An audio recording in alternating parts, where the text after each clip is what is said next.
Good evening. Welcome to the 19th event organized in the project Opatija Coffeehouse debates. We've had 16 panel discussions with many influential scientists, experts, and other influential public officials and, doctors as well. So numerous experts from various fields who have informed us and who have discussed with us many interesting scientific but also public, political and social topics. We've also had two public lectures, one organized by our association in the Lower Hotel. It was a lecture by Professor Alan Thomas from Tilburg University, and on the previous year we've had a public lecture by Fabienne Peter from Warwick University about the democracy and the role of experts in a democratic society. It is a great pleasure now to announce our third speaker and the third public lecture we'll have in this project. Our speaker is Professor Leif Wenar from the King's College London. He's one of the leading political philosophers. He's a guest at our summer school in Rijeka, Summer School Equality and Citizenship. He's, apart from doing a lot of academic work, he's also working on the popularization of science, and he has written and participated with interviews and articles in many influential journals, newspapers, but also on many TV stations. Next to Professor Wenar are our two discussants. The first one is Siba Harb from Leuven University, a participant at our summer school, and next is Nebojša Zelič, who was actually participating in the second panel discussion we had 3 years ago. It was about the sustainable development of our society, if you remember, with Korado Korlević.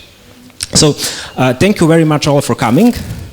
The format is the following. So we'll start with Professor Wenar's talk for around 30 minutes, and then we'll have a few brief comments for like 5 minutes by Siba and Nebojša. After that, we'll have 45 minutes, maybe 1 hour, for general discussion, where you'll be able to raise your hand and ask each of the people here, but primarily Professor Wenar, whatever you want to ask them about this very interesting topic. So, without further ado, Professor Wenar, please. Thank you for giving up some of a beautiful day to talk about what looks like pretty unhappy topics, the world of oil. I promise it will get better by the end. There are things we can do together to make our world a much better place.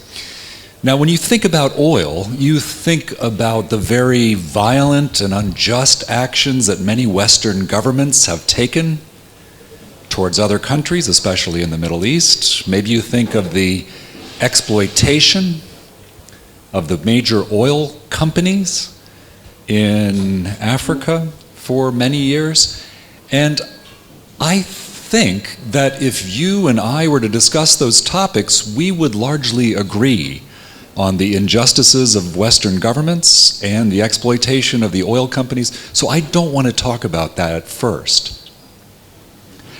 I want to start with a deeper story from this book, which is the story about how we, as consumers, are forced every day to send our money to some of the most violent and dangerous men in the world. Now, of course, because of climate change, we should be buying less gasoline. We should be getting off fossil fuels just as fast as we can. But that's going to take some time. Oil is everywhere. It is still humanity's primary source of energy. 90% of the transportation in the world runs on oil. That's almost every car, truck, ship, airplane. It's all oil. Not only that, nitrogen from oil is used to grow most of the food that we eat, and oil is in all sorts of everyday goods that we buy. So if it's plastic, it's oil. If it's synthetic, It's oil. You may have brushed your teeth with an oil toothbrush and oil toothpaste. Your cosmetics may be oil. It may be in your waistband. It may be in your glasses. It may be helping your sex life. Oil is everywhere, which means that when we spend money on anything like this, we are sending our money off to who? Where does our money go? To tell that deeper story, I'm now just going to ask you to think back to many of the biggest threats and crises that the West has faced in the past 40 years. And as I go over these threats and crises, I'm going to ask if you can see that they have one thing in common. So if you're as old as I am, you remember the Soviet Union surging ahead of the West in the nuclear arms race. Then you remember Iran sponsoring militant groups from Islamic Jihad to Hezbollah. After that, Saddam Hussein invaded Kuwait. Muammar Gaddafi behind terrorist groups from the Munich massacre, the Olympics in 1972, to the Irish Republican Army. A little later was Al-Qaeda behind 9/11. Also, Al-Qaeda helped to plan 7/7 in London, right next to where I live. The genocide in Darfur. Coming closer to our times, the war in Syria, where Bashar al-Assad has been gassing and bombing his own people. Putin, of course, has also been bombing in Syria, intensifying a refugee crisis, which I know you felt here very much, which is putting pressure on the politics of Europe. And I'm not going to show pictures of Manchester and London because I'm sure they're fresh in your mind. We can say that these attacks seem to be yet the latest in a series of ISIS-inspired attacks that have been going on throughout Europe, and that ISIS keeps getting more dangerous to Europeans and Americans even as it loses territory. Its attacks seem to be getting more frequent. Well, did you guess the common factor behind all of those 40 years of threats and crises? All of those threats and crises came from countries that export a lot of oil. And where did the money to pay for the bombs and the missiles and the knives come from? Well, of course, the money came from us when we pay for gasoline by filling up our cars. For years, we've been sending money to some very dangerous and violent men, and they've been causing a lot of trouble, not only in their own countries, but to us. And why? Why is this happening? Why is oil behind so much trouble? Part of the answer comes from the political scientists. The political scientists talk about an oil curse. Outside of democracies, countries that have a lot of oil are much more prone to trouble. So these are the oil exporting countries in the world that are either authoritarian countries or failed states.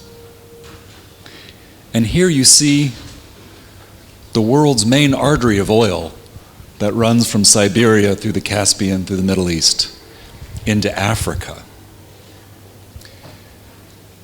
Now, of course, the West has invaded several of those places, but you can see that the oil curse of authoritarianism and civil conflict strikes countries that are otherwise very different in their religion and their region and their culture.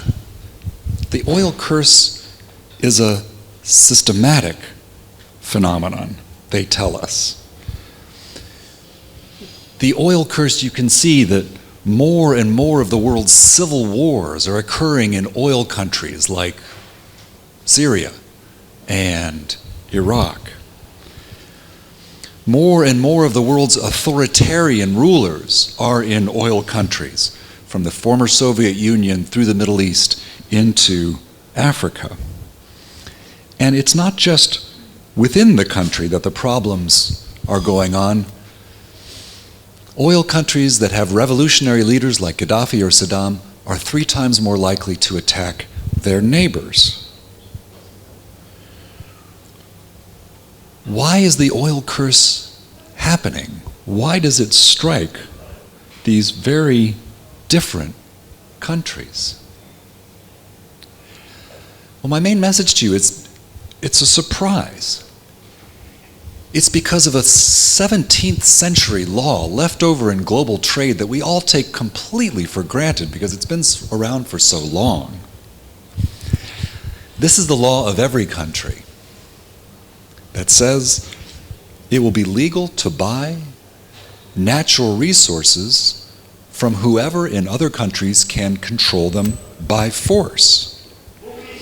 Our law says that it will be legal for us to buy oil and other resources from other countries under a rule that just is might makes right. So, for example, years ago when Gaddafi took over Libya in a coup, American law made it legal to buy Libya's oil from Gaddafi.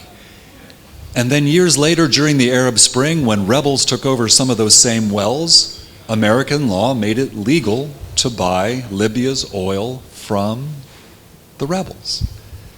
Might makes right. Now that law has been around for so long it seems natural, but if you think about it, it makes no sense. I mean, if an armed gang takes over the INA station down by the water, should Croatian law give the gang the right to sell off the gasoline and keep the money? No, that would cause chaos. But when Saddam Hussein took over Iraq in a coup years ago, Croatian law gave Croatians the legal right to buy Iraq's oil from Saddam. And then years later, when ISIS took over some of those same wells, every country's law made it legal to buy Iraq's oil from ISIS. This law of might makes right is what puts us into legal business relations with whoever can be most violent overseas. Our rule is whoever can control it by force can sell it to us.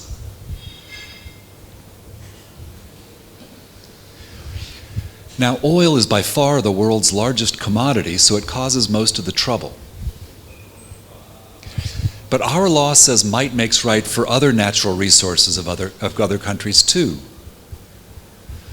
So in my phone, in your phone, there may be a small piece of the Congo where brutal militias have plundered metals, using sexual violence as a weapon of war so extensively that the Congo has been called the worst country in the world to be a woman. But I guarantee you, even if my phone, even if your phone contains a piece of the Congo, I own my phone under British law, you own your phone under Croatian law, 100%, every molecule, it's entirely yours. So it's literally true. The militia's might there turns into our property rights here, and our money goes back to the militias to help them buy more bullets and more bayonets. This law is the law that's putting us into legal business relationships with whoever can seize resources overseas, and as I said, those men have been causing a lot of trouble with our money. And you can see why. Might makes right incites violence and oppression in other countries. I mean, here's a way to see that. Here's a thought experiment. Imagine that the state of New York declared might makes right for New Jersey.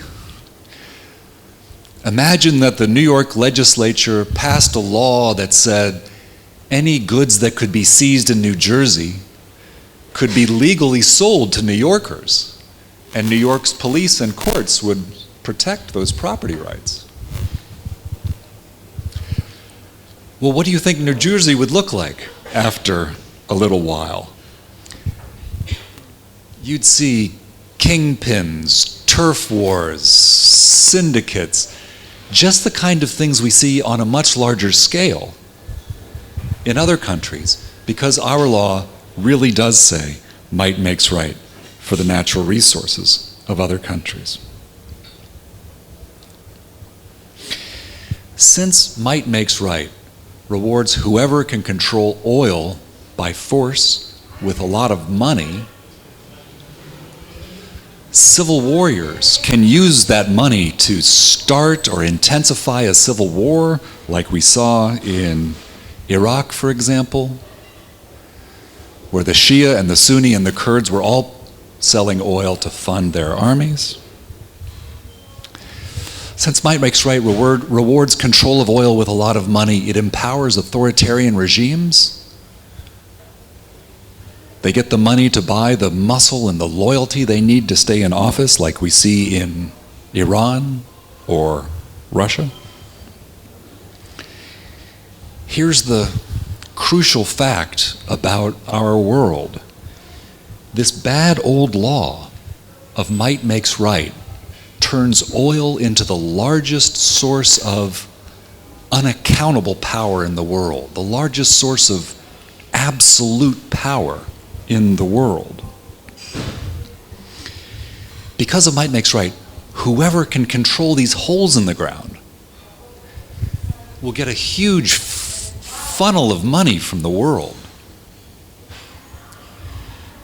That money comes with no strings attached. It never has to be paid back. And of course, the money comes in to the men of violence, unaccountable to the people of the country who have to watch from behind fences while the natural wealth of their country is sold off beyond their control.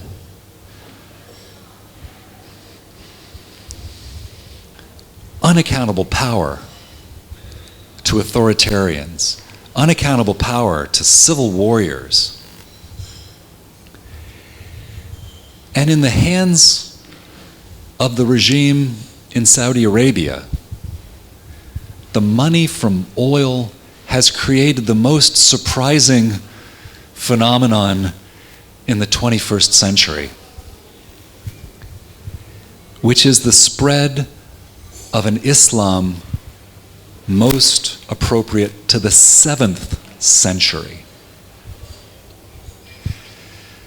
For over 40 years, the Saudi government has used tens of billions of petrodollars to spread its intolerant version of Islam around the world, funding schools and mosques and radical preachers to turn once tolerant Muslim communities into its intolerant brand of Islam. And that's the form of Islam that we see now mutating into jihadi violence, not only in the Middle East, not only in Asia, but now in Europe and America too. So my team has done a new analysis of the main terrorism database. And what we found is that this big spike in terrorist killings since 2001 is almost entirely due to Muslim fundamentalists like ISIS who share the basic tenets of the Saudis' religious view. Now, of course, radicalization is very complicated. It has many causes, but this is the data that Fareed Zakaria used a few weeks ago on his show to conclude that almost every terrorist attack in the West has had some connection with Saudi Arabia. And again, that is our money. Okay, and I'm afraid the story is going to get even worse. Once we see the problem of oil as being a problem of unaccountable power, then we can see what the West has been doing for the past 40 years as trying to control the power of oil from outside the country. So the West has used three main strategies in the past 40 years. And how are they working? Sometimes the West makes alliances with oil-fueled authoritarians. So the Shah of Iran, alliance with Saddam, alliance with Gaddafi, or the Saudis. How's that going? Sometimes the West has tried military action. Gulf War I, Gulf War II, Libya, cover the region in drones. How's it working? Sometimes the West tries sanctions. Iran, Iraq, Sudan, Syria, Russia. We have to ask, how is it working? I mean, beyond all the terrible killings and the huge expense, just as a strategy, how is it working for stability in the Middle East? Well, here's what the director of the CIA said last year when he stood up in front of Congress. He said, the Middle East is worse than it's been in 50 years, and the region faces unprecedented bloodshed. The unaccountable power of oil can't be controlled from outside the country by the West or by anyone. So, we are now in a bad place. This bad old law of might makes right keeps sending our money to unaccountable men overseas, and for years they have been causing war, oppression, and the spread of extremism. And I'm sorry to say that it looks like things are going to get even worse. So because of climate change, the oil-producing countries around the equator are going to be hotter and hungrier and thirstier at the same time as they get more young people and they fill up with more powerful explosives and drones, which means that more popular uprisings may be met with more authoritarian repression, leading to the further spread of violent extremism. If we stay with might makes right, the future may be like the awful past, only worse. Okay, well, is there any hope for change?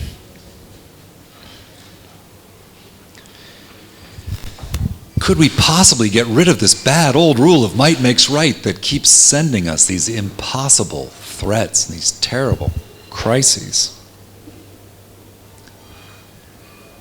Well, here's where the story turns positive. There is hope for change.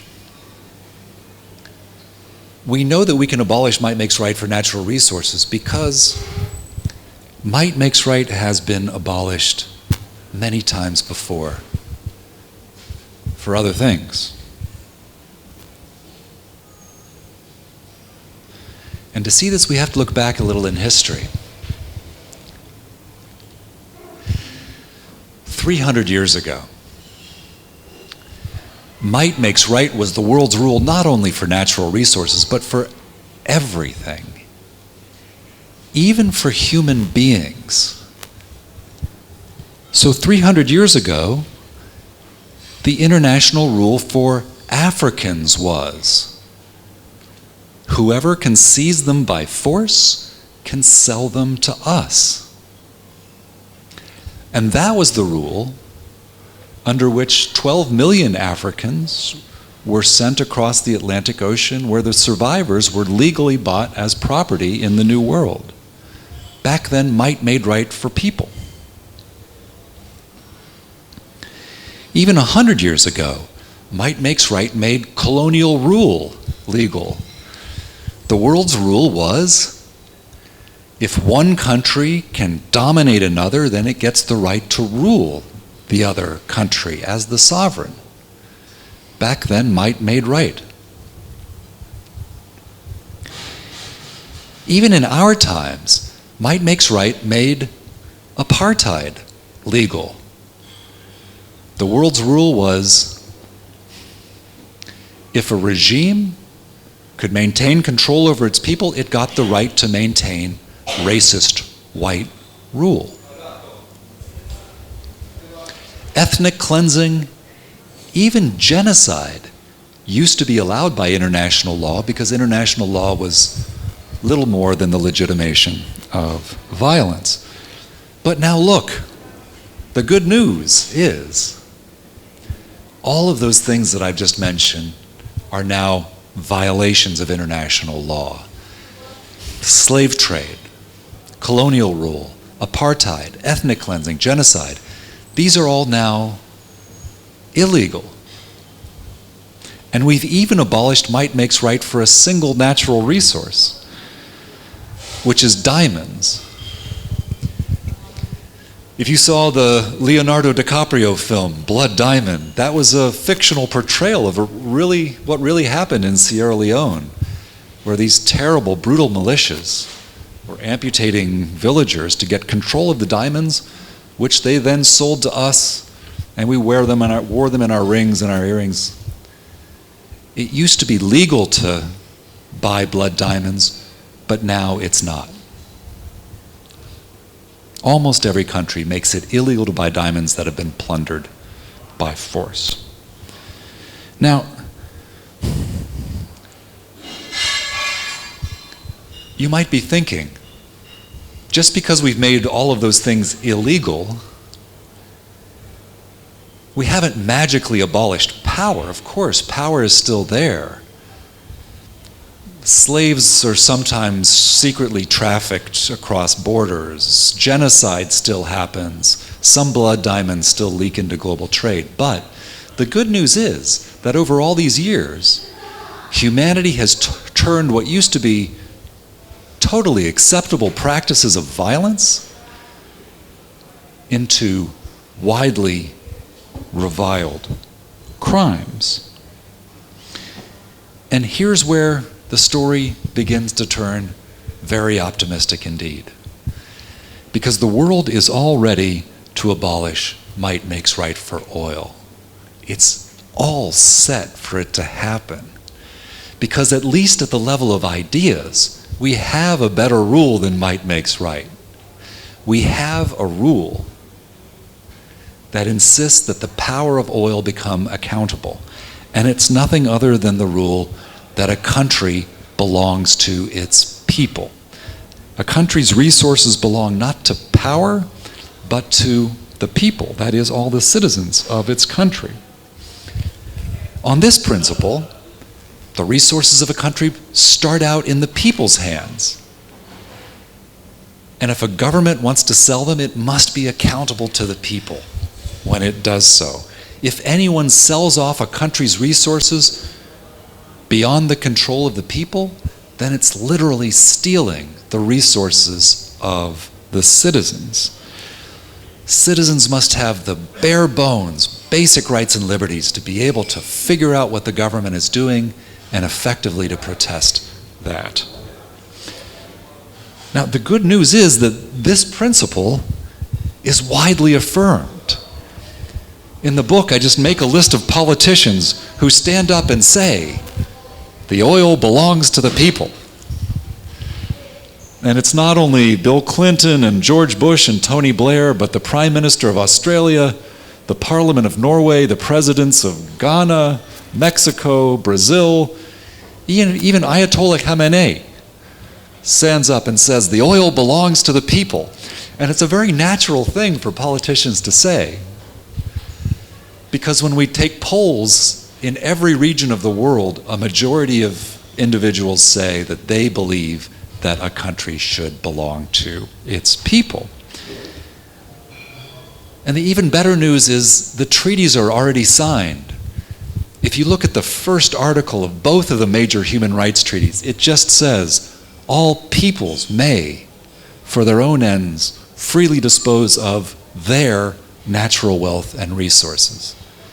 98% of the people in the world live in a country that's already signed one of those treaties. We don't need new treaties. Insofar as humanity has heroes, there are men like Gandhi and Mandela who fought and won battles for the principle that a country should belong to its people.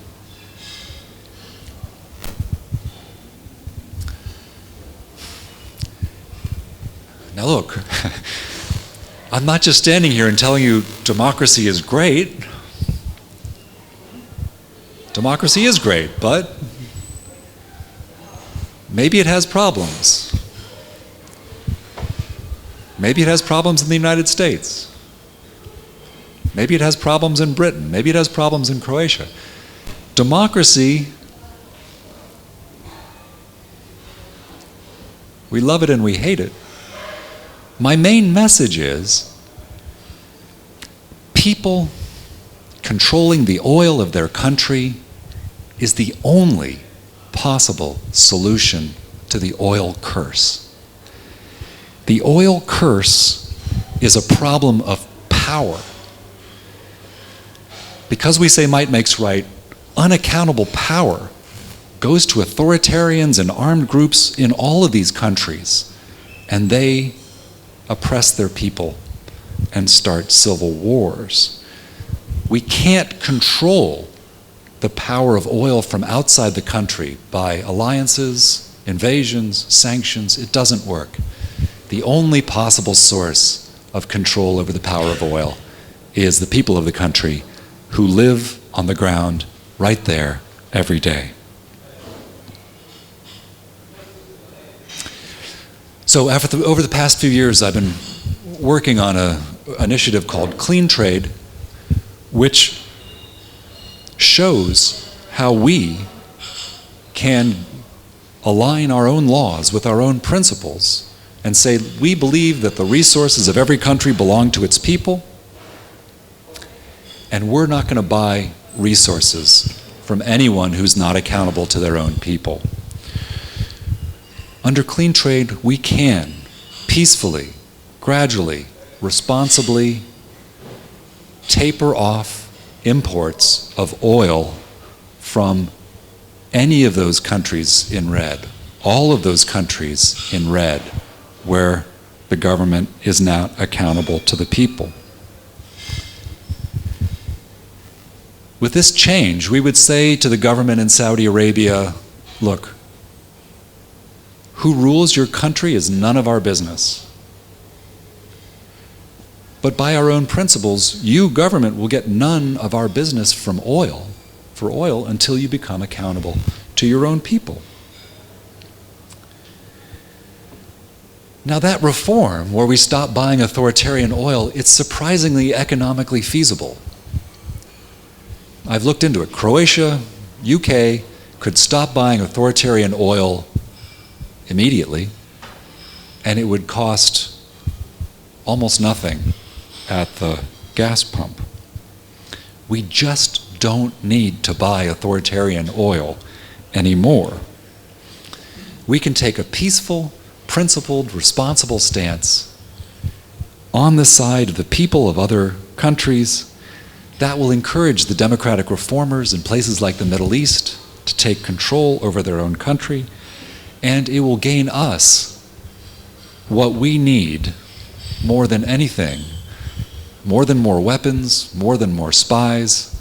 It will gain us what we need overseas most, which is more trust. Today, the peoples of oil-cursed countries are struggling against the men who attack and oppress them with our money. It's time for us to get out of business with the men of blood and get onto the side of the people. So, to conclude, I know that this old law of might makes right for oil, it might look like just the way the world works, just the way the world has to work. But if you think about it, that's just how the slave trade and colonial rule and apartheid seemed to people then. We've abolished all of those bad old practices linking violence to right. If we act together, we can break that ancient link between might and right one more time. We can get ourselves out of business with violent and cruel men abroad. If we act together, we can create a world beyond blood oil. Thanks very much.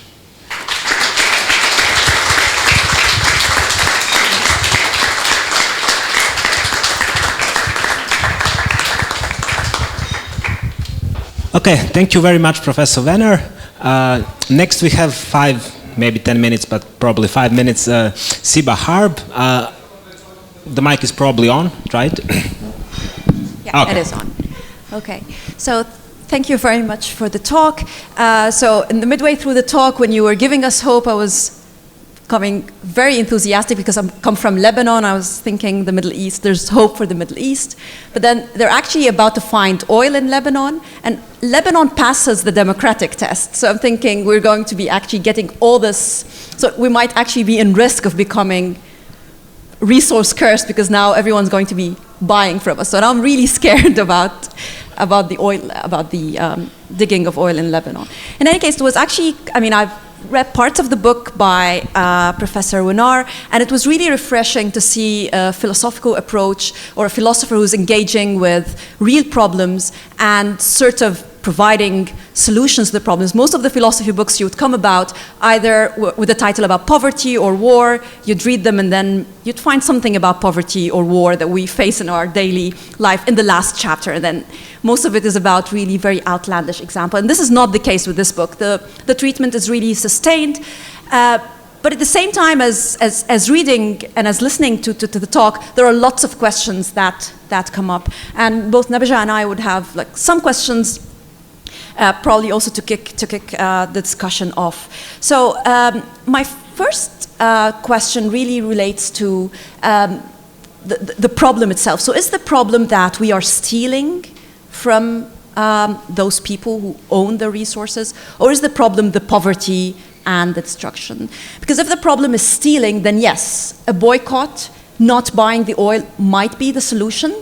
Whereas if the problem is poverty, we might have to go through and explore other ways in which we might address this. So it might be that by boycotting these regimes, by not buying their oil, we could be exacerbating the poverty of the people themselves. We could be having some sort of byproduct of our action exacerbating the situations, maybe creating more wars. And this might make sense if we're saying, look, we ought not to buy stolen things, we need to have our hands clean. But if our main concern is really the poverty, perhaps we should just negotiate with these dictators and tell them we're buying your oil under these sort of constraints and try to look into other ways in which we want to correct this. And I could see that this is what would be one of the concern is how far do we know what is the impact of our action will be on the poverty. In most cases when you had, of course there are situations with boycott did work, but this seems to address different type of problem. It's a problem where also we are engaged in it. We have an interest in it. Most of our Western leaders are also complicit with these dictators, not just for the oil.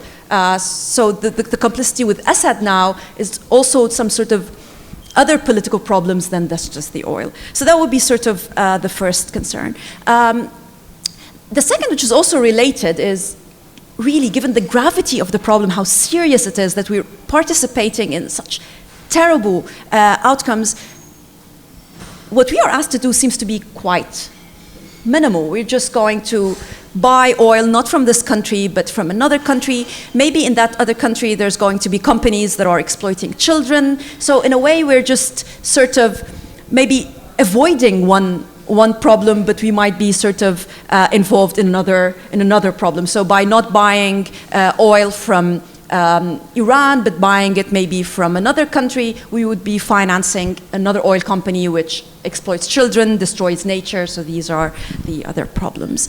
I think I'll pass it over to Nebojša, and then probably there will be other questions from the audience. Thanks.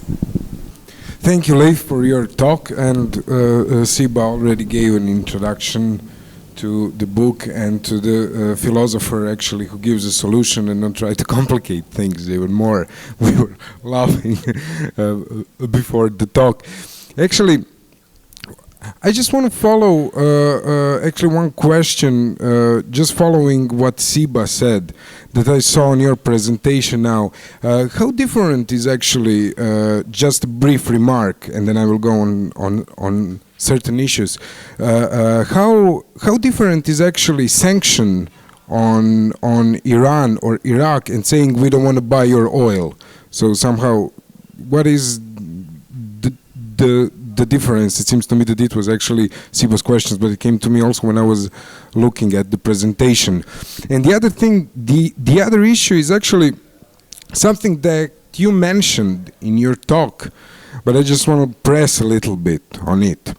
Here, 20 kilometers from here, from Opatija, where we are now, is actually a barbed wire between Slovenia and Croatia. Raised by Slovenia, put by Slovenia actually to stop people entering to the Slovenia from Croatia, to stop refugees or immigrants to go to the Western Europe. So actually one of the arguments is, okay, we have to help refugees, it is our duty of justice or humanitarian duty, but actually we do not have to help immigrants. I mean, they only come for a better life, and in a sense, we do not have duty to provide a better life to everyone who wants to come. But actually, listening and reading your analysis, it seems that somehow you give a moral argument why Western countries should accept immigrants at least from some countries, because somehow it seems that they are causally connected to the circumstances in which they live. For example, I don't know, to take example, if mobile phone company buys blood minerals from Congo, which actually helps the economy of that country, so does that country has certain kind of duty or some kind of responsibility to accept immigrants from that country that maybe it doesn't have from another country, from Tunisia or something? And actually, the other issue is somehow connected also to responsibility, but now to our individual responsibility. For example, when we pour gas into the car, it seems morally innocuous in a local context. It seems morally non-problematic. But for example, now, listening to this, it is actually bad, because we give our money, it is morally harmful. We give our money to the people who oppress other people. And we live in countries where formally, at least, governments are accountable to us. We live in democratic countries. So actually, somehow, are we, in a sense, morally responsible when tomorrow, after this talk, we go and pour gas in a car if we are not pressing our political parties to put this as an important political question? Because it seems to me that somehow oil is different than cocoa or coffee. You can buy fair trade coffee, you can buy fair trade cocoa, but you cannot buy fair trade oil. So, thank you. Thanks so much to you both, and I just want to say I'm really so grateful to you, and it's just been a delight to be here in the summer school, and the quality of intellectual engagement here is so high, and it seems, well, it's refreshing. Let me just say that. I won't say what countries I've been in recently, but it's refreshing to come here where there's a very sophisticated public debate about these kinds of issues. So when it comes to questions about child exploitation or damage of the environment, as we all know, these are difficult issues in themselves. What I'm talking about here with oil is not going to solve all problems. All of these problems are very challenging in themselves. Even if we do this, there'll be lots of other things that we need to get on. This will not bring utopia in itself. It'll just make things better for oil. So, and the question Siba asked, are we worried about stealing, or are we worried about poverty? And if we're worried about poverty, maybe we should do something else. Maybe we should negotiate with the authoritarians. To dramatize this, let me just give you one shocking statistic. Let me just give you one shocking statistic with that map again. So think about all the amazing progress that the developing world has made in the last generation. Think about India, even Africa, a lot of Africa getting so much better off. In contrast to most of the developing world, the major oil-producing states outside the West are on average today no richer, no more free, and no more peaceful than they were even in 1980. All that oil sold off, and they're no richer, they're no freer, and they're no more peaceful than they were in 1980. Now that's remarkable, and what's happening is the oil does not solve the problem for the people, because when you have money from oil, you don't have to care about your people. You get the money whether your people are living in poverty, whether they have any skills, whether they're educated, whether they're working, whether your country's in the middle of a civil war. You keep getting the money and you can keep staying in power. So because of the oil curse, and might makes right, the money is not making people better off. And it's such a deep problem that the best thing we can do is strike at the roots and get rid of the main cause of the problem, which is this bad old law. Now the question from Nebojša is, should we have sanctions? Aren't we just talking about sanctions? Stop buying the oil of these other countries. Well, in a way it's like sanctions, but in a way it's different. So when we put sanctions on an authoritarian country like Iran or Saddam's Iraq, it's so easy for the regime to say, oh look, the West is attacking us again. It's so easy for the government to rally the people against the West for this aggression. But with the clean trade proposal, we're not attacking, we're not punishing. All we're saying is we're changing our own laws on our own soil for our own people peacefully. We just don't believe that we have the right to buy the oil from the authoritarians.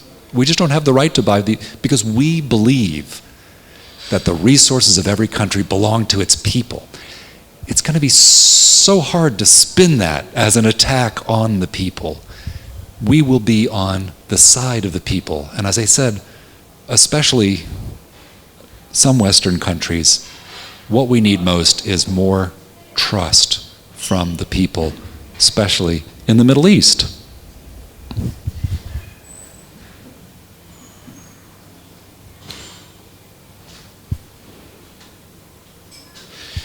It's a very clever proposal. This is brilliant. I've never heard this before. Should we accept immigrants from oil-cursed countries? Because after all, we've been stealing, we've been accepting their stolen oil. Maybe. I mean, that's a really interesting idea. I hadn't thought of that before. Now, of course, we've been stealing resources from all of the people, and we would just be compensating some of them. But maybe we should.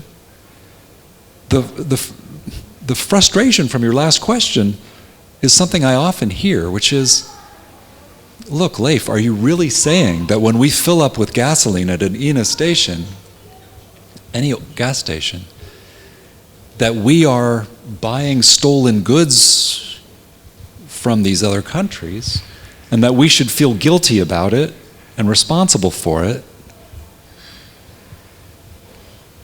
And my view is that guilt is not the question. There's enough blame to go around. We don't really have much choice about buying oil, stolen oil. Like I said, it's everywhere.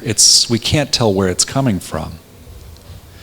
But, and here's the last good news, although it's not complete, I am trying to get us more information so that we can start buying oil from companies that do less business with authoritarian regimes. So we can't trace the oil itself, but we do know where the companies are doing their business. And here is the initial set of data on some of the major oil companies. I'm afraid it doesn't include INA yet. But this is just, my team has put together the numbers, and we can now tell you which oil companies are doing more business with dictators. And higher scores are better.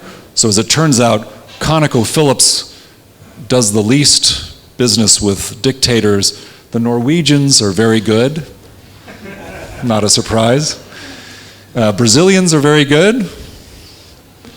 More Americans, Dutch, American, British. I'm afraid the French are much worse than the British. And I hate to tell you, the Italians are even worse than the French. And of course, the Russians are the worst of all.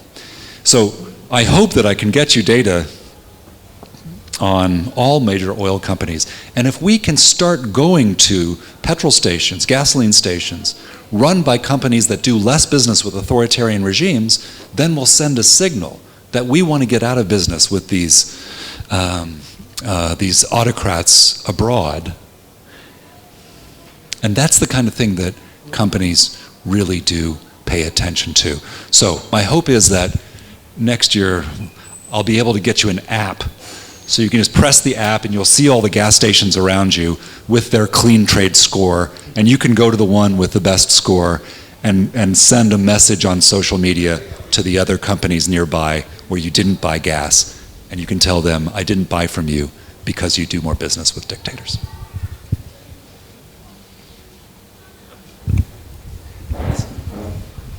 Thank you very much. Now we can open the general discussion. So, hands up. Okay. Hi. I actually have two questions. First is, how do you define what is a clean state? If you can elaborate a bit on that. For example, if you have a nation which is democratically elected a Sharia law, and they're basically self-oppressing, and that really collides with our values, would you still trade with them? And the second part of that question can be like, if you have Turkey, for example, I don't know if they are a major exporter or not because I'm not an expert, but let's say that they are, and they have the drastic reduction in their democracy, they're becoming slowly but surely dictatorship. Would you stop trading with them if you, okay. And the second question is, just to remind myself, sorry. Yes, when you mentioned that if we start using only clean oil, we wouldn't sense it, we wouldn't see the price change on the gas station. Were you referring to just Croatia or entire Western, or I don't know, the democratic government? I mean, if we all started at the same time, would it really be enough cheap oil for everyone? Good, thank you so much. Those are really important questions, and I spent a long time working on both of them. So look, we believe a country belongs to its people, and we have to decide only to buy oil from those who are accountable to their own people. How do we know? So we need a good account of when a government is accountable to its people. And I read the books of my friends, the philosophers, and they were no help whatsoever. They really did not come up. So I came up with some tests. Here's the test. You can tell me whether you think they're okay. Is a government accountable to the people for the oil? 4 conditions. First, can the people find out what the government is doing? Can the people talk about that with each other without fearing imprisonment or death? Can the people peacefully protest what the government is doing with the oil without fearing imprisonment or death? And if a majority of citizens strongly disagree with what the government is doing, will the government policy change in a reasonable time? So those are my tests. And we're not talking Norway here. We're just talking basic, bare bones, civil liberties and political rights. But I'm afraid that's the rights that the people in the countries in red don't have, right? That's the oil curse. Oil is bad for those rights. So we shouldn't buy from any country where the people don't have those very basic rights. Now you say, is that really feasible? Maybe Croatia can do it, maybe the UK can do it. The good news is, and this is a real surprise,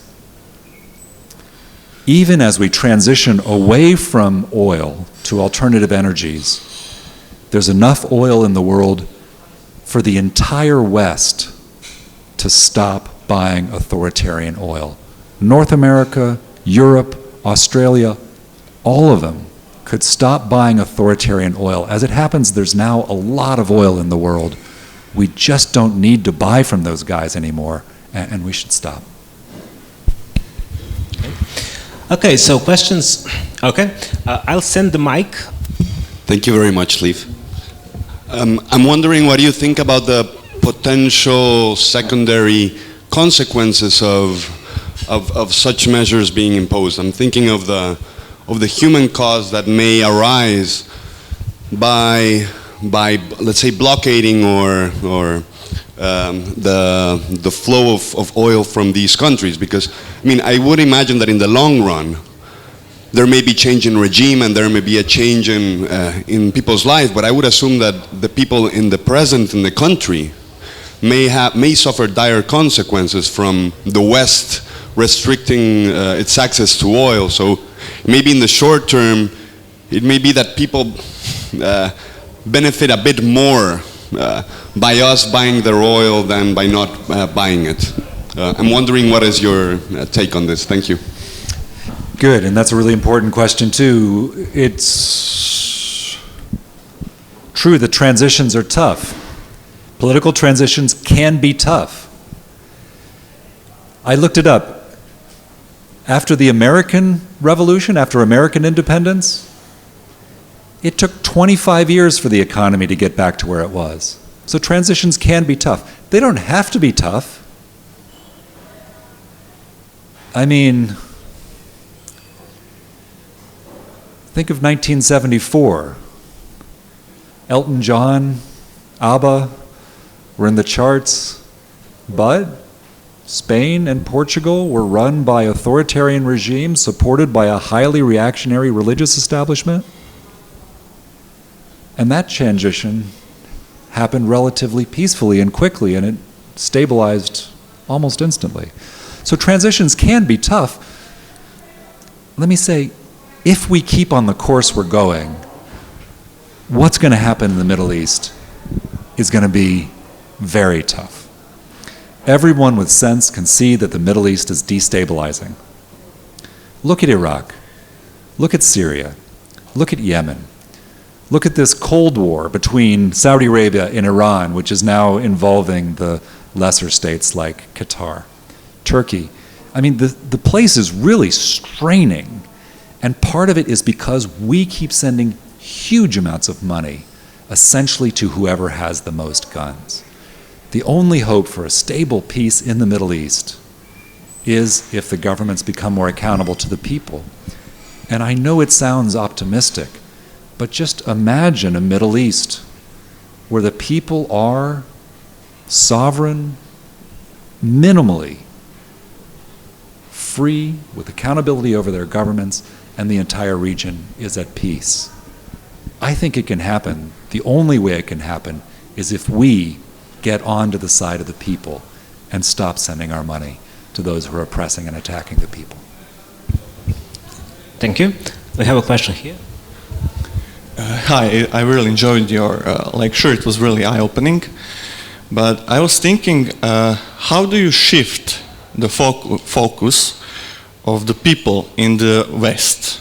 Because the politicians that are elected in the democratic elections in the West are very often populistic, and they only focus on the things that they sense that the people in their countries are focused on. So to the average Frenchman or a German, they only focus on the things like how to raise the standards of living in their own country, how to get better jobs, how to get better education. They focus on themselves, and it seems that it will be really hard to find a way, in a PR sense, to shift the focus of a nation to this problem, because the politicians won't do a thing until they feel they need to do something. That's extremely perceptive, and I agree with you.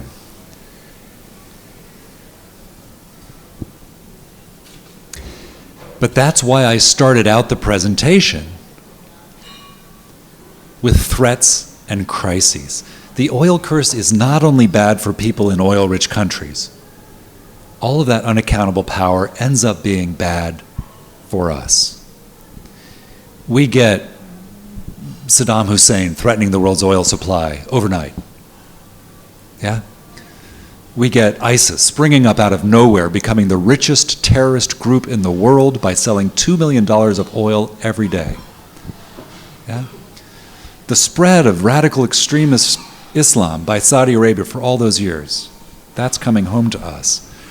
People, ordinary people, care not only about economy, they care about security and peace. Now it's true that we, the people, have to make sure that our governments pay attention to these issues. As it happens in Britain right now, a lot of people are insisting that the British government release a report about the funding of extremist groups by Saudi Arabia in Britain, and the government is refusing, saying it's too sensitive, the people can't be allowed to know. Now, I suspect this has something to do with a major arms deal that's about to go through between Britain and Saudi Arabia. It's $4 million worth of fighter jets. But look, we the people can't allow our long-term security to be thwarted by our arms companies, our weapons dealers. That's bad for us. I honestly believe that if the people feel that they're buying goods from some of the most oppressed and violated people in the world, and that the whole system is threatening their own security, they will make their politicians change.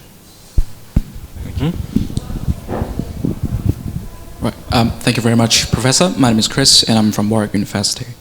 So it seems to me, well, first of all, thank you very much for your presentation. I'm sure that a lot of us here are very grateful for that.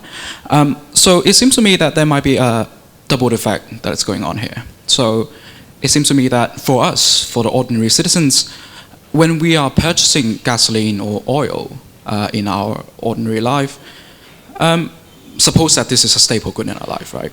And it seems to me that the double effect occurred because we would be happy, we would be very happy if the very oil that we are getting from, say, the oil or the gas station is ethical or in this case, conflict-free or whatever. But it seems to me that the double effect is precisely where the problem is, because even if that's the case, which is that suppose everyone here do have the will to sort of go for the best gasoline station out there, and that they have the best, in the context of conflict-free, that they get their oil from from places that are conflict-free.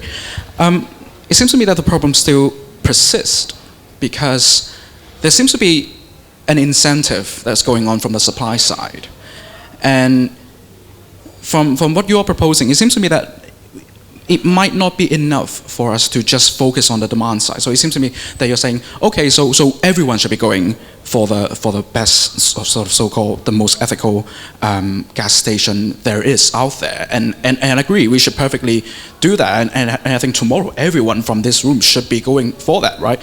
But it seems to me that the more people that are ended up there, right, the more lucrative it seems for the other side of the spectrum, namely that, you know, for those companies that source their gasoline from, say, for instance, conflict areas, you know, they will be lowering their price. They will be lowering their price ludicrously just to attract some sort of sales. So I think this is basically just, you know, basic economics, right? So in this case, I think it is very paramount for us to not only focus on the demand side, but also on the supply side. And I'm just wondering, in this case, what do you think? Thank you very much. Okay, thanks very much. So what really strikes me looking at the history is that the kind of debate that we're having happens almost every time. You get the same kinds of problems and the same kinds of answers. And I'm going to tell you the story that inspires me most, which, as it happens, is the end of the slave trade. 250 years ago, slavery was a big part of the British economy. Members of parliaments owned plantations. The Church of England owned many, many slaves. Thousands of ship builders, sailors, lots of employment. It was a huge part of the British economy, and especially sugar. Slave-grown sugar was really powering the British economy. Everyone thought slavery was basically okay. And then the people of England started to become concerned, and especially the women, actually, the women of the North. And they saw the moral horror of slavery, and they just started insisting that slave trade be ended. Now, at this point, there were these economic arguments. You just can't work on the demand side because it's going to have these perverse effects on the supply side. And in fact, they said things like, well, look, if you stop buying sugar, then all of the slaves will die because they won't have any work anymore, there won't be any money for them. So they're very sophisticated economic arguments. But as it happened, the people of England just insisted. And for decade after decade, they voted and they protested and they marched and they boycotted. And eventually they did it. It took them 60 years, but they did stop the Atlantic slave trade, and they did abolish slavery not only in all of the British Empire, but throughout all European holdings. And it was a tremendous success. The economics effects that you point to did happen, but they were overwhelmed eventually by the positives of the change. And I'm just going to say one more thing about that story, which I find really inspiring, which is we now have a calculation of how much it cost the British to end the slave trade. Someone did all the numbers. And it turns out that it cost the British economy almost 2% of GDP every year for 60 years. Now imagine Theresa May, imagine a Croatian politician standing up and saying, I have a plan that's going to cost our economy 2% of GDP every year for 60 years. But the British did it. And it's a good thing that they did it. I might be poorer in Britain now because they did it, but it was the right thing to do. Getting off blood oil will not be anything like that expensive. But it will be worth it, even if the economic effects are adverse to some extent. Thanks a lot for the talk. It's lots to think about here. And so let me just throw something out. I don't know if I believe this or not. So here's the worry. You're making a lot hinge on democratic accountability. And I wonder, for instance, first thing would be, I'm not sure we should accept the principle that the resources belong to the country. I mean, that just, the oil just falls in some place. Why doesn't it belong to all of us everywhere? Why don't the Japanese are resource poor? There are poor countries that are resource poor. So I don't buy the principle. And I'm nervous about the idea of democratic accountability as the touchstone. If you think of, suppose you thought that, going back to one of the commentators, that the basic problem for the next 20 years is achieving severe poverty reduction around the world for hundreds of millions without destroying the planet. And so from that standpoint, what do you need? What should you be doing? Well, roughly, you want to find functioning governments that either are or can be encouraged to do something that involves sensible economic development and therefore sensible poverty reduction. I mean, in very gross terms, going back to years where we have good statistics, from the years 1970 to 2000, I mean, there was reduction in severe poverty on an enormous scale. We've never seen it in history. Basically, it's economic growth in China and India, and especially in China. But China's, it looks like an authoritarian, unaccountable country. I mean, my stance towards China would be, if only the world can nudge them so they do just what they have been doing. That's enormously important from any standpoint that matters. I don't care if they're authoritarian. I mean, well, in the long run, I think democracy will help them but that's, who knows, that's complicated. So what would if the touchstone, how should democratic countries be oriented towards countries like China, which are not accountable, ruthless in certain ways, and along dimensions that matter, I agree, but still along the dimensions, it's a functioning government that seems to have sensible policies for severe poverty reduction in a country that has hundreds and hundreds of millions of people who are still living at an extremely low level. Great, and that's such an important question. In the book, I spend 4 chapters talking about the political economy of natural resources and why they're so bad for the people. So what China is doing, I think we will agree, they're taking the strategy of countries that don't export resources. And the best strategy there is to make your people stronger. That's what Korea did, that's what Taiwan did, that's what Singapore did. If you don't have resources, the best strategy for the government, make your people stronger, you can tax them, you'll get more money. But if you have oil or other resources, your best strategy is just to take the stuff out of the ground and use that to buy people off or to oppress them. And that's why, good, that's where I'm getting, that's exactly where I'm going. If that's your political economy, the people are not better off. And let me just go back to that stat. Major oil countries outside of democracies are no richer, even per capita, no richer than they were in 1980. So you don't get poverty relief from petrocrats, from oil-fueled autocrats. Now what about Norway? Everyone's thinking, what about Norway or Canada or any of the other countries that have done really well by their resources? Botswana with its diamonds. It's done great, the miracle of Africa. Here's the crucial political science difference.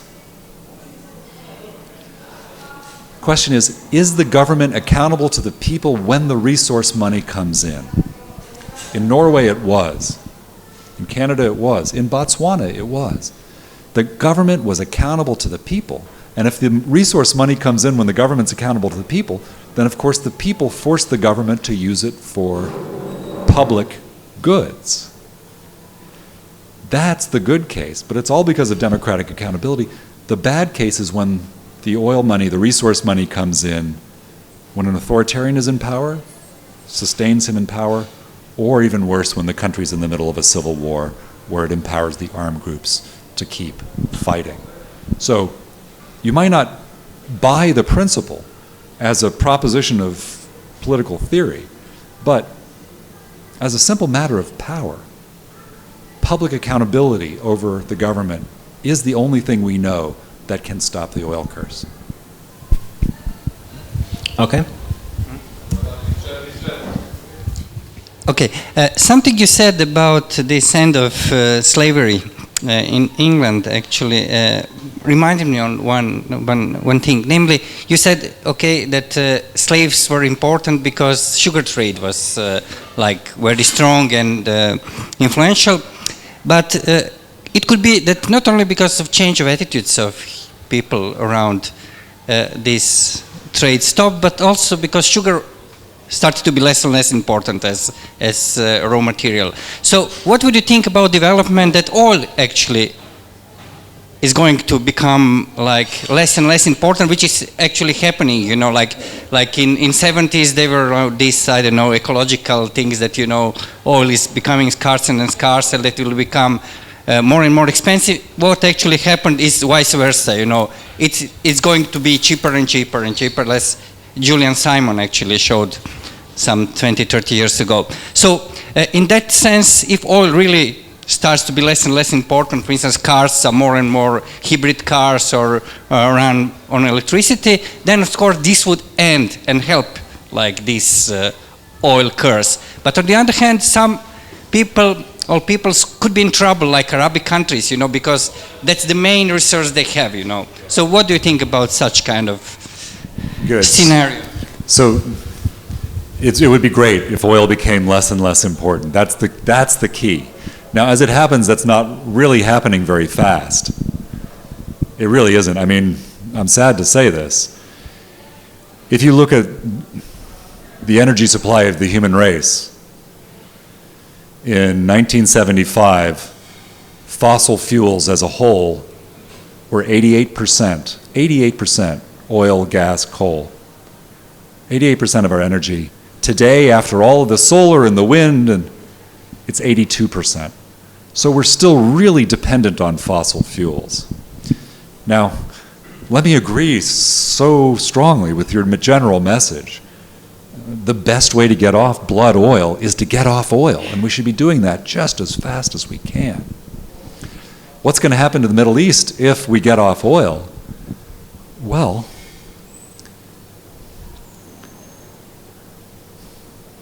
we can go as much as we can for a peaceful, gradual transition where the populations become used to democratic governance, give and take of democratic politics. Or we can keep going the way we're going, keep sending our money to the authoritarian regimes, and wait for an explosion to happen, like it did in Iran with the Shah, like it did in Iraq with Gaddafi, with Saddam. Like we see after Gaddafi in Libya. If we wait for an explosion, then we'll have a population with no experience of politics, who has been bathed in these extreme religious ideologies their whole lives, and have no skills that can fit into the modern economy, and that's going to be real trouble. So, as much as we can, we should go for a gradual transition away from oil as a whole, and not just keep buying it and hoping that things are going to end up okay, because so far they haven't ended up okay. Thank you for your talk, and I particularly liked the fact that you reflect on the feasibility for a proposition. And I'm not an expert of the oil market, but I'm just thinking about one factor that we can see that many of the, especially the Middle Eastern oil monarchies, are under increasing pressure because of the persistently low prices of oil on the world market. Like allegedly in Saudi Arabia, they allowed to have like a party where men were allowed to dance with women, which is inconceivable for decades. Now, just again, if we hold the speculation that probably the low price of oil puts greater pressure on authoritarian regimes today, and let's assume that probably Western citizens began to boycott authoritarian oil, this would end up in a distorted world market where democratic countries buy from democratic countries, and China, Turkey, and all the industrial giants buy from Saudi Arabia, and actually all the authoritarian oil countries are better off with a distorted world market. So if we hold the assumption that probably keeping the world market function as it is and the pressure will grow on authoritarian oil exporters would actually, so keeping the things the way they are would help reaching democratic accountability on these countries, what's the moral duty of Western citizens? So we should either help the procedures function the way they are, and let's hope that at one day we will reach democratic accountability in these countries, or we should say that no, we should have nothing to do with these regimes and all their foreign policy activisms and supporting terrorism, etc. Great, thanks very much. So here's an interesting fact about the Arab Spring. It seems forever ago. It was only 6 years ago. During the Arab Spring, the authoritarians without much oil money fell. The authoritarians with a lot of oil money survived. Egypt, Tunisia, not much oil money per capita. The authoritarians fell. Yemen, same thing. Saudi Arabia, Bahrain, Qatar, lots and lots of oil money. The authoritarians survived, using that money to keep the people down. And Syria is a fascinating case because it was just on the line of oil revenues per capita, just on the line of oil between the authoritarians that survived and the authoritarians that fell. Now there was one exception to that rule, which was Libya. The authoritarian had a lot of oil, Gaddafi had a lot of oil, but the rebels had NATO as their air force, so that was a special case. So the authoritarians with a lot of oil survived the last round. But I've got to tell you, I really believe that the people in these countries are getting more power. Even in the Gulf monarchies like Saudi Arabia. They're young, they're getting better information, better communications, they have higher expectations. One way or another, the people in these countries will get more power. It can just happen the hard way, or it can happen the easier way. The hard way is if we keep giving our money for repression and then civil conflict, it's going to be a mess for a long time. The easier way is not easy, but it really is for us finally to see that like everywhere else in the world, the people will eventually get power because they're getting stronger. If we get on the side of the people, that will ease the transition. I keep saying that our standing up for our principle that the people who own the oil will help democratic reformers in oil-cursed countries. And it's not just activists in the streets you should think about. I think there are democratic reformers not only outside the palaces, but inside the palaces. There's a whole new generation of Saudi princes coming up. We can encourage the democratic reformers by getting on the side of the people.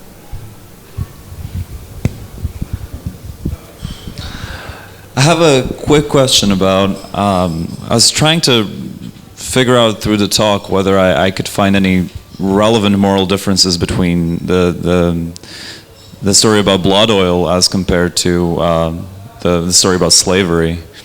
And one thing I think kind of occurs to me is that there's a kind of a danger of selective treatment here. You mentioned during your talk that if we gave up the tyrannical regimes that provided blood oil, we could still trade between Western countries and we'd be fine.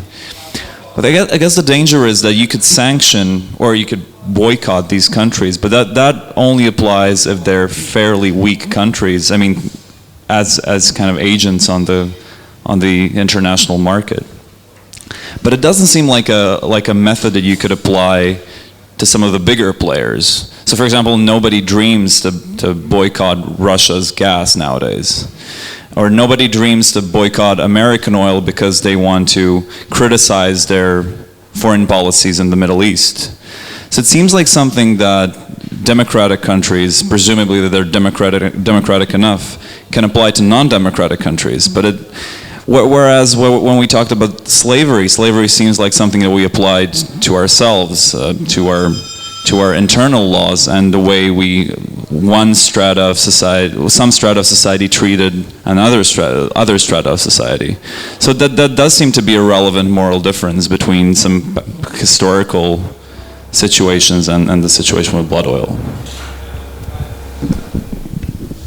Good. Well, there certainly are differences, and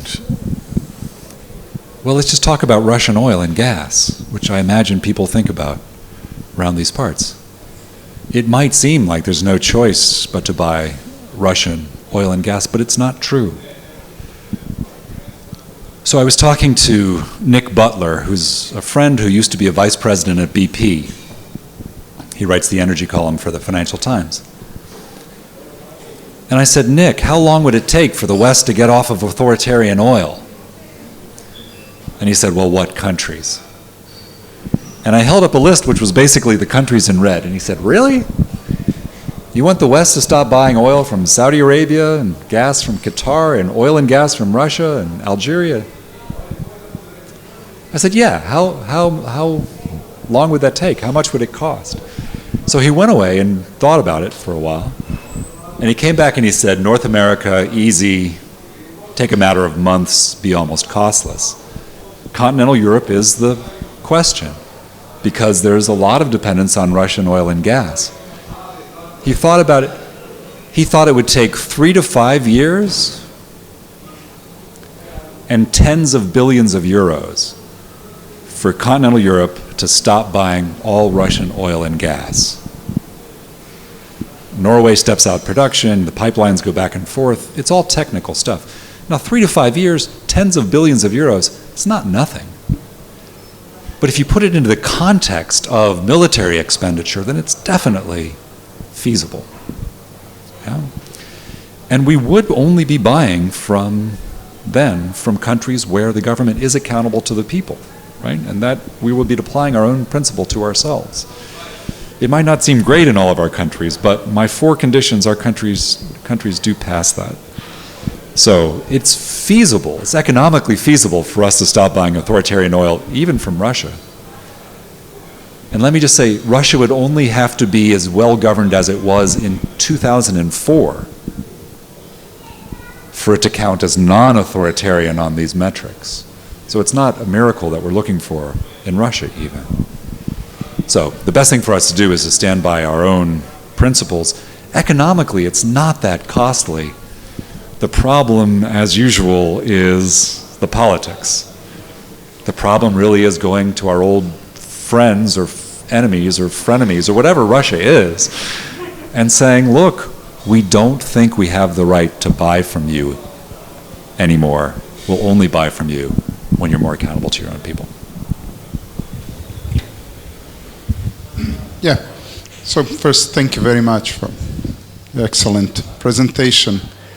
My question is this one. So the idea is that we need some laws that would impede to buy from these countries that you were indicating, which is obviously because without these laws in the free uncontrolled market, these companies that are on that list, the Shell, Chevron, BP, Total, and so on, are buying from these countries. And if they are buying from these countries without regulation, means that they do this because they have a very strong interest to do this, because otherwise they would not buy there, and there would not be an interest to buy there.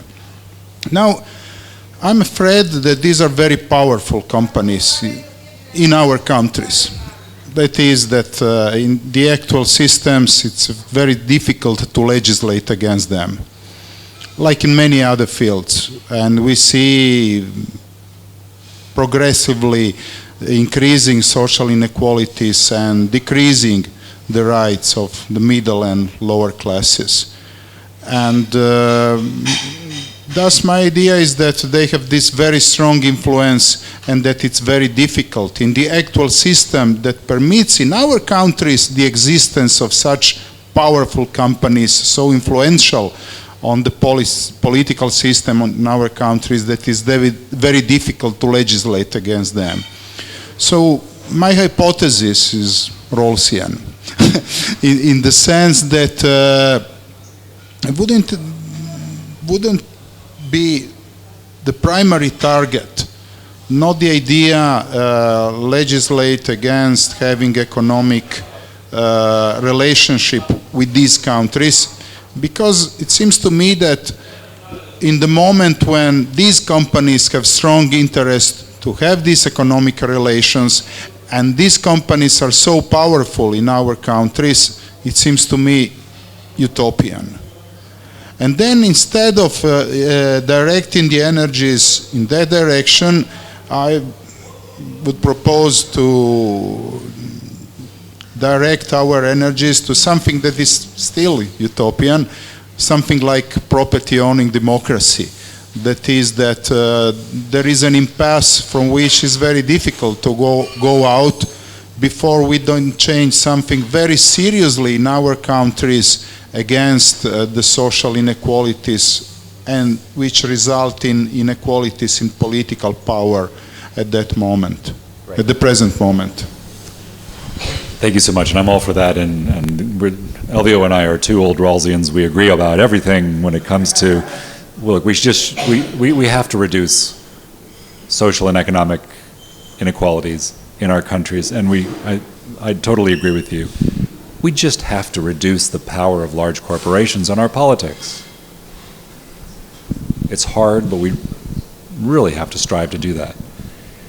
But let me tell you an optimistic story. I mean, you can tell that I'm an optimist, and I wasn't when I started, but I've become so much more optimistic looking even at this world. And so look, I do oil, maybe you do child exploitation, maybe you do climate. I'm sorry. Maybe you fight child exploitation, maybe you fight the bad effects of climate change. We all have our thing, right? We all have our thing that we want to work on. And here's what I've learned looking at this area. It seems impossible to make progress. You got to have your stuff ready to go. You got to have it ready to go, because the moment will come, the window of opportunity will open, and they'll need your reforms. Your reforms can get taken up and plugged in suddenly, and it becomes the new normal. So let me give an example from the world of oil.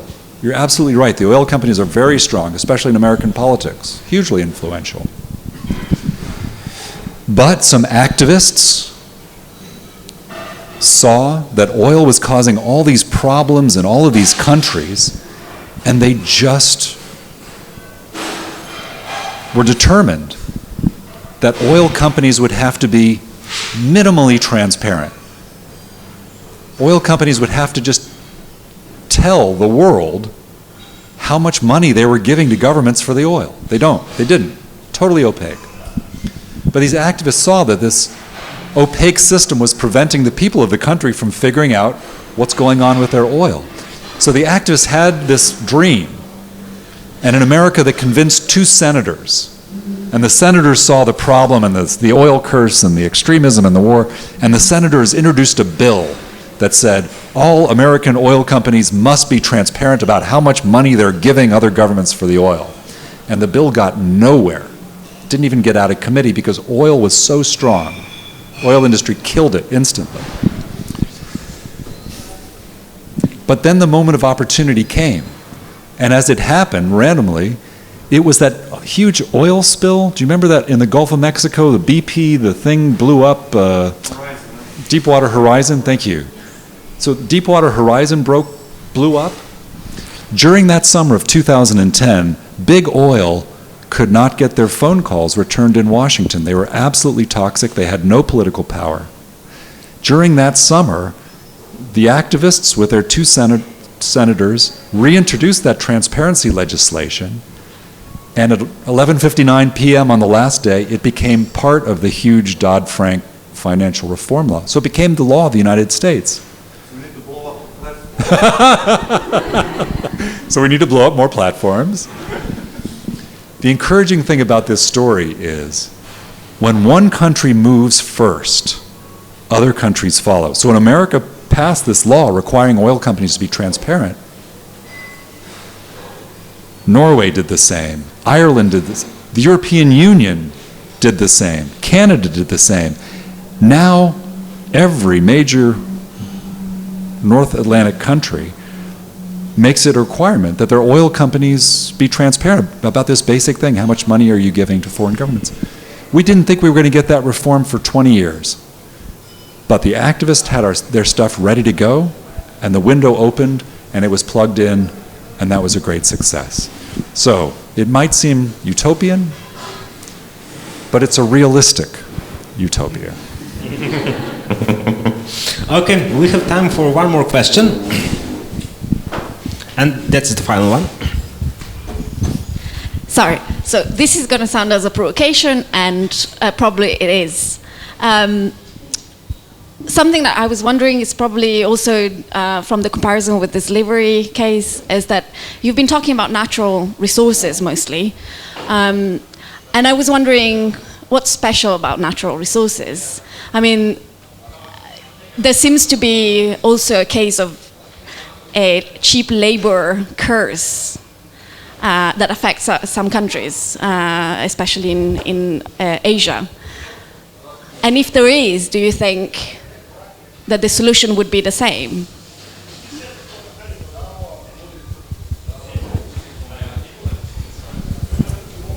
Great, so exploitation of labor in poor countries is a tremendous problem. We should be doing much more than we are doing about it. Safety standards needs to be much better. Pay should be much higher. It's a real problem, we've got to get on it, but there is a difference. Even the people who are exploited in sweatshops, for the most part, chose to work in the sweatshops to get away from the rural poverty from which they usually come. So their labor is not stolen in a technical sense, even if they are exploited, which they are. But the even bigger difference is sweatshops are often the only way for countries to get out of poverty. China got out of poverty as much as it has to a significant degree through sweatshops. Britain did it. America did it. One way out of poverty is to have cheap labor, manufacturing cheap goods. The path to capitalism is terrible. It's terrible in Vietnam. It's terrible in Britain. Terrible in the United States. It might have been terrible here. But it does actually lead to development because it makes the people stronger. The people eventually do get more income, more economic power, which translates into political power. And as I was saying to Professor Anderson, that's just the dynamic that is thwarted with natural resources. Let me just say it one more time. I know you're getting the message. The strange thing about our world right now, whoever can control a few holes in the ground by force gets a lot of our money. No strings attached, never has to be paid back. They can use it for whatever they want to use it for, repressing the people, starting wars, spreading their extreme intolerant religions.